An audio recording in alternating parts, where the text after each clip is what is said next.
Hello everyone and welcome back to our channel. In today's tutorial, I'm going to show you how to share an Etsy listing to social media in 2026.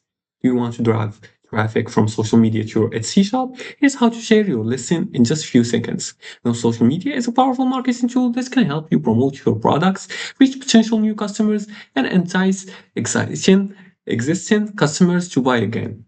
Now, before we start, I'll give you a quick guide on how to set up your store on Etsy platform. You're gonna go either to the website, or you can access the app if you're using your mobile device. You can download it via the Play Store or App Store, depending on which device you're using.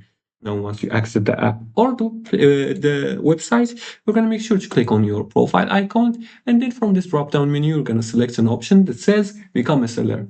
Once you do that, you're gonna click on the shop manager and finish setting up your account by entering information about your shop preference, your shop's name, your payment method, your billing infos, and your shop security. Once you finish setting up your account, first thing you want to do is to open your listings. You're gonna open the listings after you click on the shop manager.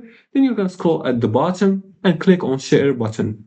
You're gonna choose your platform. Make sure to do that on the shop manager and view your listings.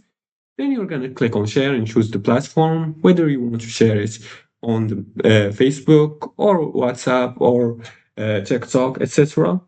Then you're going to choose the second method, which is to share it from the shop manager. You can go to the shop manager and click the listing. Then you're going to select the products and use the share option. You can share directly to platforms like Instagram, Facebook, Pinterest, or Twitter, or copy the link and paste it anywhere. Now, when sharing, add engaging captions and clear calls to actions to increase clicks. And that's it. That's how you promote your listings on social media. And if you like this video and found this helpful, please like and subscribe and leave a comment below the video if you have further more questions about this topic. Thanks for watching and see you again in the next tutorial.